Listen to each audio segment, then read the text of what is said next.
بسم اللہ الرحمن الرحیم۔ امت مسلمہ آج پوری طرح فرقہ بندی، گروہ بندی کی تقسیم میں ہے، اور مزے کی بات یہ ہے کہ ہر فرقہ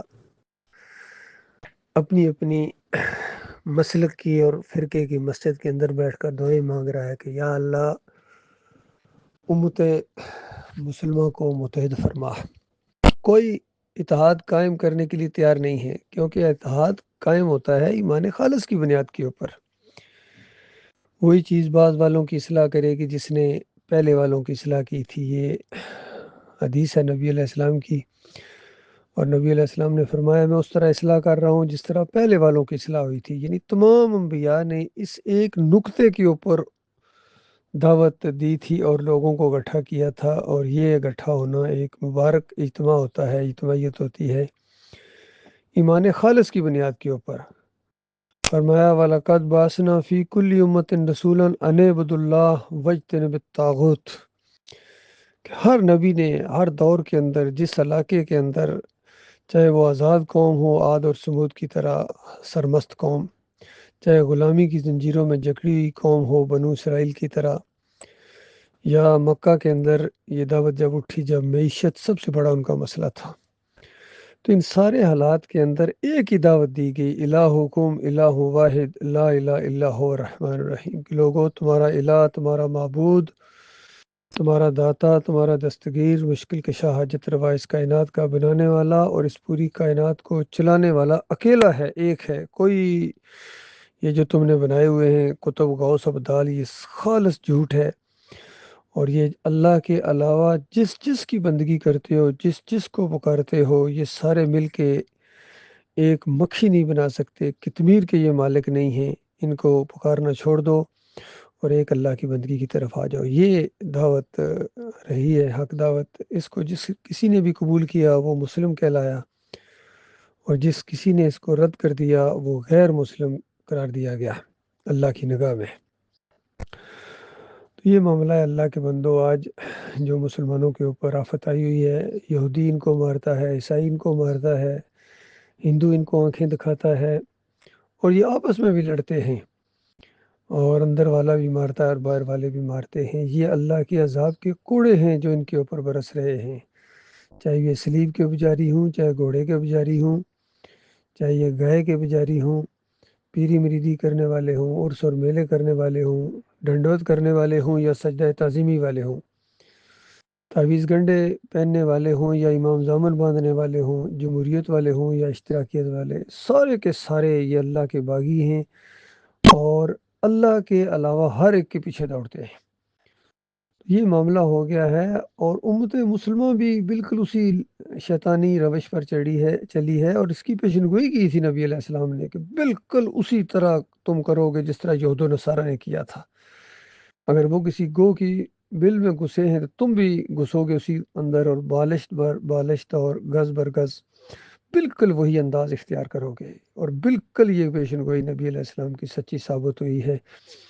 آج ان کے عقیدے بھی خراب ہوئے ہیں، اور عقیدے خراب ہونے کے بعد پھر یہ گروہ میں بٹے ہیں،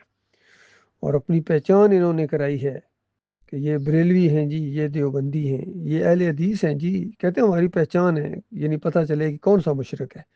بریلوی مشرک ہے یا دیوبندی مشرک ہے یا اہل حدیث مشرک ہے۔ اور بالکل صحیح اس انداز سے انہوں نے کیا، اپنے علیحدہ نام رکھ لیے، کیونکہ جب یہ مسلم نہیں رہے ہیں،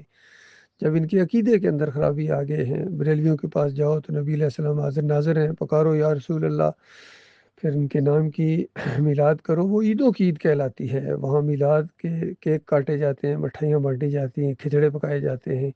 کھلائے جاتے ہیں غیر اللہ کی نظر و نیاز، جس کو اللہ تعالیٰ 4 جگہ سور سے زیادہ حرام اور نجس قرار دیتا ہے۔ پھر یہ 10 محرم کے شربت ہیں، یہ پلائے جا رہے ہیں مزاروں کے بیچاری، اور یہ آپس میں جب لڑتے ہیں، ٹکراتے ہیں، مرتے ہیں، تو پھر ان کے مطابق یہ شہید قرار دیے جاتے ہیں، شہید ہو گئے جی، ہمارے اتنے شہید ہوئے ہیں اور ان کے اتنے شہید ہوئے ہیں، اور یہ ایسے شہید ہیں کہ یہ جنت کی خوشبو تک نہ پا سکیں گے، کیونکہ اصلی شہید تو وہ ہوتا ہے جو اللہ کے دین کا کلمہ بلند کرنے کے لیے، توحید کو بلند کرنے کے لیے جو اپنی کوشش لگاتا ہے، جو گھر کو چھوڑتا ہے، محنت کرتا ہے، تبلیغ کرتا ہے، توحید کو پھیلانے کے لیے، یاد رکھیے، شرک کا رد کرنے کے لیے، جس طرح عمر بن خطاب رضی اللہ تعالیٰ عنہ ہمیشہ دعا دیا کرتے تھے اور یاد کرتے تھے کہ اللہ رحم فرمائے خالد بن ولید کے اوپر رضی اللہ تعالیٰ عنہ، کہ ہمیشہ لڑتے رہے تاکہ اللہ کا کلمہ بلند ہو اور باطل کے جتنے جھنڈے ہیں یہ نیچے ہوں۔ تو یہ ہوتے ہیں مخلص مومن۔ جب تک مسجدیں کچی تھیں اور زمین کے اوپر سجدے کیا کرتے تھے، ان کے دلوں کے اندر ایمان تھا۔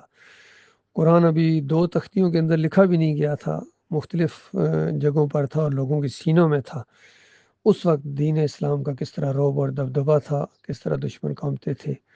اور جب آہستہ آہستہ ان کا ایمان پہلے کمزور ہونا شروع ہوا، پھر تیسری صدی کے اندر عہد روح فی القبر کا ذریعہ، عہد روح فی القبر کا عقیدہ جب یہ احمد بن حنبل کے ذریعے اور رافضیوں کے ذریعے آیا، اور ابن تیمیہ نے اس کو، ابن قیم، ابن حجر عسقلانی اور سب نے پھر اپنایا اس مشرکانہ عقیدے کو۔ ان رافضیوں نے، شیعوں نے، ایرانیوں نے سارا سسٹم بدلی کر دیا، تاریخ بدلی کی، ایمان بدلی کیا، کلمہ بدلی کیا، اذان بدلی کی، صحابہ کے مراتب بدلی کیے،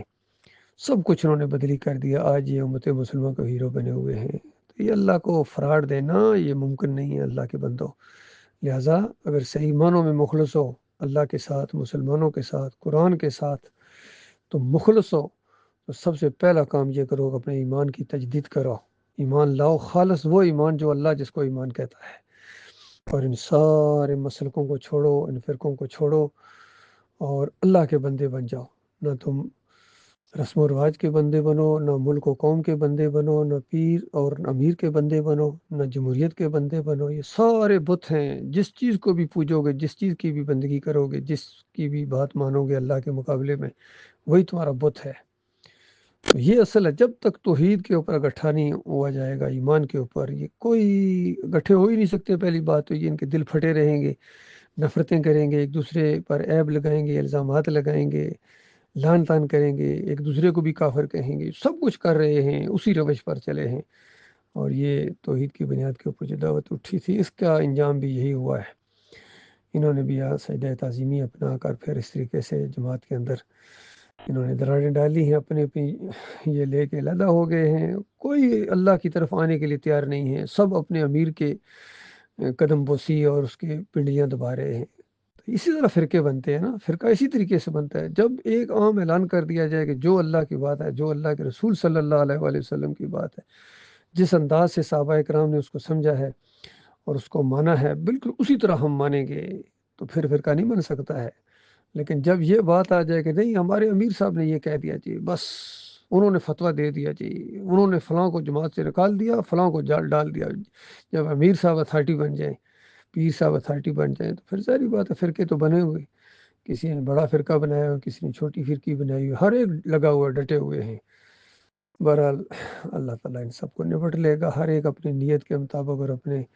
اعمال کے مطابق جزا یا سزا پائے گا۔ اللہ تعالیٰ سے یہی دعا ہے، مالک مخلص اور باصلاحیت لوگوں کو آگے لائے، جو امت مسلمہ کے اندر یہ دراڑیں پڑی ہوئی ہیں، شرک اور کفر کا پرچھے اڑا دیں، ان کی بنیادوں کو کھیڑ دیں، تب امت مسلمہ اکٹھی ہوگی، اور پھر دنیا میں بھی انشاءاللہ خیر آئے گی۔ رنگے جہاں بدلی ہوگا، وہ وقت آنا ہی آنا ہے۔ یہ اللہ کا احسان ہے کہ مالک نے ہمیں وہ گویا پہلی اینٹ بنا دیا،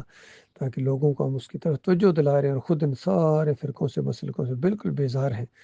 مالک ہمیں باصلاحیت ساتھی عطا فرمائے، جو اس راستے میں ہماری رہنمائی کریں،